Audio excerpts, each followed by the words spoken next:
"Where are you now?" I asked as I watched a baseball game with my brother.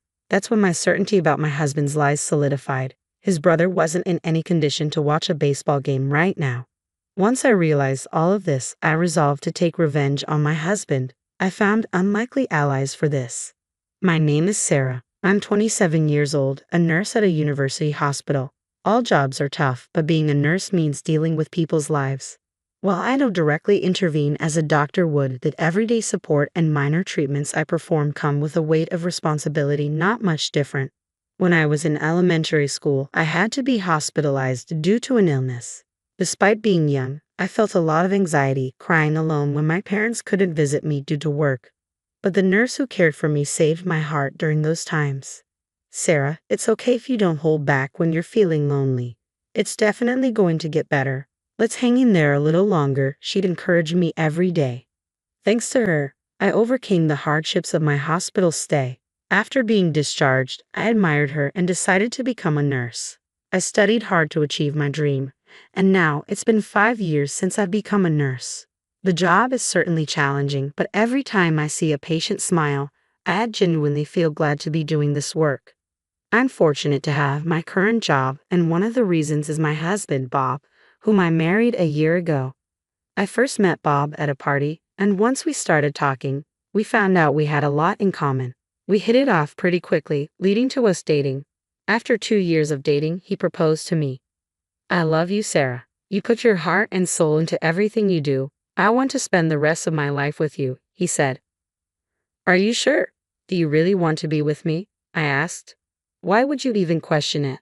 I want to be with you because you're Sarah. So I want you to get married to me," he replied.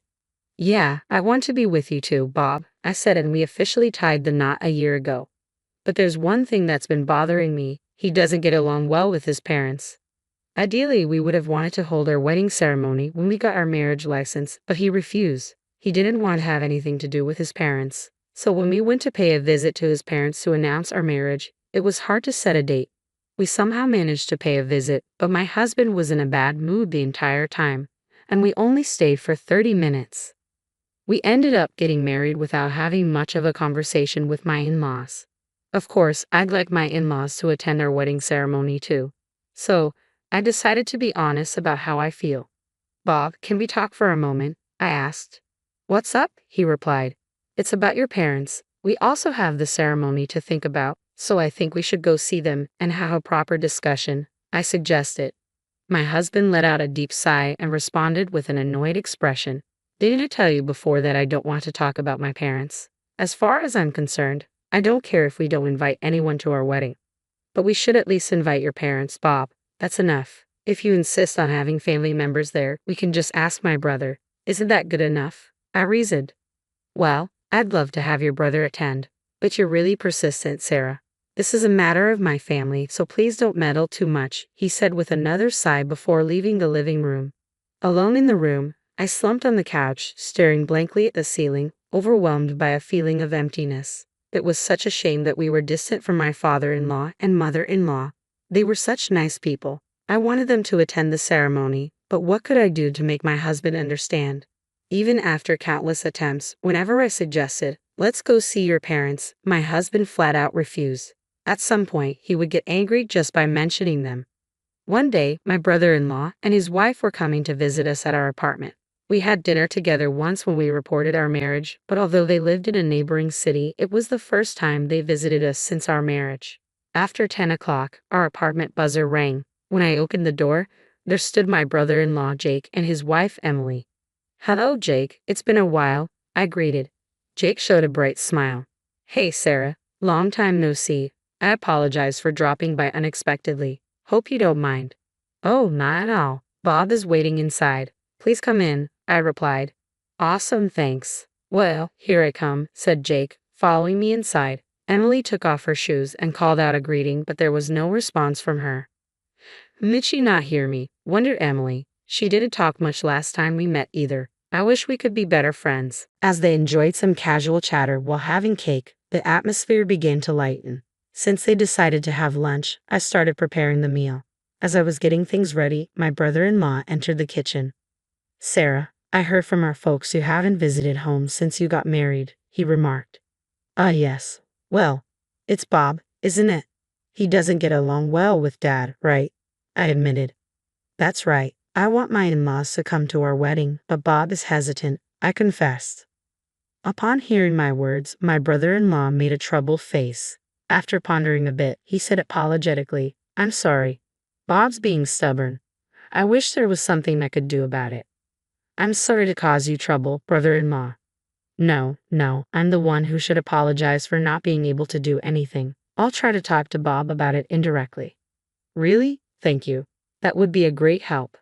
Meanwhile, my husband and sister-in-law were having fun playing mobile games. Despite my worries, they seemed to be enjoying themselves. I started to feel frustrated with my husband. Just as my brother-in-law and his wife were about to leave, my husband spoke up in a stern voice. Hey, what's up? Did you say something to my brother? Why do you ask? When we were weaving, my brother said you should think about Sarah and confront our parents. You were chatting with him while making lunch, right? You stirred up something unnecessary, didn't you?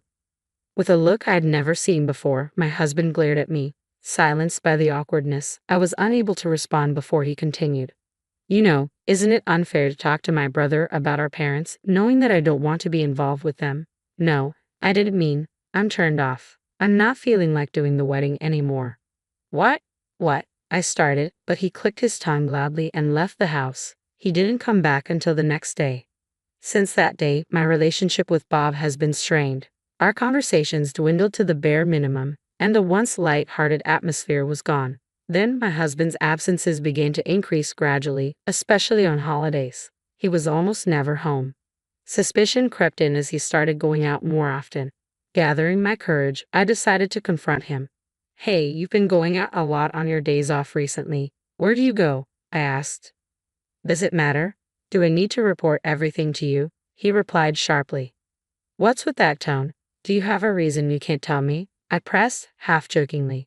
His eyebrows shot up at my question. Flustered, he stammered. I've been going to my parents' house. Parents' house? Bob's, I clarified, surprised. Really? I mean, with the wedding coming up, Sarah wanted my parents to join us, remember? He explained hastily. Well, yeah, but if that's the case, shouldn't I go too? I inquired. No, it's fine. My parents would feel uncomfortable with Sarah around anyway. That's the situation, so don't worry about it. He ended the conversation almost forcefully, leaving no room for my input. After that, he continued to visit his parents' house on his days off. I expressed my desire to accompany him, but he never agreed. Then, one day while I was at work in the hospital, a familiar patient was brought in on an emergency basis. What? Brother-in-law? I exclaimed, recognizing him. Even when I called out to him, his response was sluggish and his body temperature was high. He was also having mild convulsions. According to the doctor, it was probably heat stroke. I quickly tried to call his wife, but there was no answer, just continued ringing. I was sure his wife was a homemaker, so why wasn't she picking up the phone, especially when my brother-in-law was in such a condition? What should I do? But panicking won't help. I decided to switch gears and call my husband. However, like my brother-in-law's wife, he didn't pick up the phone. My husband should be at his parents' house today, so I decided to try calling their house. Since our marriage, I haven't been able to meet or even properly talk with my in-laws. They might not think highly of me, but I can't care about that right now. When I dialed the landline of their house, after a few rings, my mother-in-law picked up the phone. This is Sarah. I apologize for not being in touch for so long, mother-in-law. Oh, Sarah, it's been a long time. Have you been doing well? Yes, thanks to you. I'm sorry I haven't been able to visit. Don't worry about that. I'm glad to hear you're doing well, Sarah. And is Bob doing well? Yes, he's well. Wait, what? I was taken aback by my mother-in-law's words. My husband should be at his parents' house right now. Confused, I hesitantly asked my mother-in-law, mother-in-law, isn't Bob there now? Bob? I haven't seen him since he introduced you when you got married. What? I thought he's been visiting almost every week. There's no way you know Bob dislikes us, don't you, Sarah? My husband hadn't been going to his parents' house. What does this mean? Wasn't he supposed to go back home to smooth things over with his parents in preparation for the wedding? The more I thought about it, the more confused I became. To confirm the facts, I called Bob again. Of course, he didn't pick up at first, but I kept calling persistently over and over again. After about the 10th call, he finally answered the phone. He spoke in a noticeably irritated tone. What is it? You keep calling. I'm busy. Busy? Even though you haven't even been to your parents' house? Ha, how do you? I just had a chat with my mother-in-law on the phone. Hey, what's the deal? It's not just today. You haven't been visiting your parents' home all this time, right? Well, that's. Explain it properly. Where are you right now? As I waited silently for his answer, my husband nonchalantly said, I'm watching baseball with Jake. Baseball? Yeah, you can hear it, can't you? The cheaters of watching the game. Jake and I are having a blast right now. At that moment, waves of pent-up anger overtook my restraint. Indeed, behind my husband, lively voices could be heard. Judging from the sounds, it seemed true that they were at a baseball game. But that's not the issue. The main issue was that my husband was lying big time. How should I confront him, holding back my anger? I pondered for a moment, then spoke up. Hey Bob, how long are you going to be on the phone? Emily, my sister-in-law, whose voice I could recognize through the phone, chimed in. There was no mistaking it since we just met the other day. Realizing that the call had been disconnected and only the busy signal was echoing in my ear, I understood. Everything was a lie. I couldn't forgive this. At this rate, I'll corner him by any means necessary. With a newfound resolve, I headed to Jake's place. Fortunately, his condition had already stabilized and he was sleeping soundly. Just as I was about to leave the room, opening the door, a voice came from behind me. Sarah? Oh, Jake, are you okay? I asked. Yeah, I'm fine. It was a heat stroke, huh? I was feeling sluggish, but I was so busy that I didn't have time to hydrate. Please be careful. I was really surprised when you were brought in. Ha, sorry. So why are you here, Sarah? Jake inquired. Oh, well, actually, I began. I informed Jake that my husband might be with Emily at the moment. Instead of being surprised, Jake smirked. I see you've noticed Sarah. By the way you're saying it, Jake, did you know about this all along? I asked. Yeah, well, I found out about a month ago, and I just started gathering evidence. But I've got more than enough evidence now, so don't worry, Jake reassured me. I see. I'm sorry. I didn't know anything, Jake admitted. No, it's okay. I was waiting for the right timing to tell you because I thought it would be too harsh on you. Though it turned out this way, I feel like I can finally move on. I replied weakly, though I felt an immense dislike for the two who made Jake and me feel this way. Jake laughed weakly, but he seemed somewhat lonely. At the same time, I waited for my brother-in-law's recovery, and then we headed to his parents' house together. Upon explaining the sequence of events to my in-laws, they were momentarily at a loss for words. After learning the truth, with apologetic looks, they began to apologize. Sarah, we're sorry for our foolish son's affair. We never expected this to happen, they said. Please don't apologize. I'm okay, I assured them. But right, honey? Yes, apologies won't fix this. We're truly sorry, my husband's father added. It's okay. Instead, would you lend me and your son a little help? I proposed to my in-laws. My brother-in-law and I each made simultaneous calls to his wife and my husband. Perhaps surprised to be called at the same time, Emily and my husband picked up the phone immediately. Hello? Sarah, what's up? What do you mean, what's up? You're with Emily right now, aren't you? I confronted my husband. What are you talking about? Why would I be with my brother's wife? He replied, but I heard Emily's voice in the background. When I called earlier and your brother knows everything, we got concrete evidence of the affair, I asserted, my anger boiling over. Despite the evidence, my husband kept spouting nonsense, claiming it was a misunderstanding and he just happened to run into her. I was fed up with his lack of remorse and his constant prioritization of self-preservation, even at this point. Out of sheer anger and feeling betrayed, I raised my voice. Shut up. Misunderstanding. What are you saying? At this point, do you think such excuses will work? You took advantage of my feelings and betrayed me in the worst possible way. I will never forgive you. I'm divorcing you, you scum. Wait, I didn't intend a divorce. What? How dare you say that after cheating on me?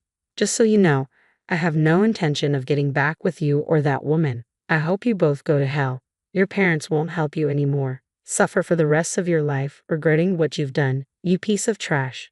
Without waiting for his response, I hung up. Shortly after, my brother-in-law and I went to the city office to get divorce papers. Eventually, my husband and I divorced amicably. Initially reluctant, he finally signed the divorce papers after being persuaded by his parents. Of course, my brother-in-law's divorce was also finalized. We both demanded substantial alimony from them. Later, I found out that my ex-husband had been involved with my brother-in-law's wife for quite some time. Apparently, he was meeting her during lunch breaks and after work, and their affair was exposed at the worst possible time by their coworkers. As a result, his reputation at work plummeted. Unable to withstand the judgment from his colleagues, he eventually quit his job after repeated absences. My brother-in-law's wife, who was a stay-at-home wife, also had her life turned upside down. She lived with my ex-husband for a while after the divorce, but as their financial situation worsened, their arguments increased, and they broke up within a few months. For a while, she won't be able to live a decent life. On my end, surprisingly, I've been getting by day to day without much fuss. Right after my divorce, I moved to an apartment near work, living the carefree life. I still keep in regular contact with my brother-in-law and my ex-in-laws. Where I am today is thanks to them. They will always be important people to me, and that will never change. I'll make sure to live in a way that won't bring shame to them. I'll prove that I can be happy on my own. That's the solemn promise I made to myself.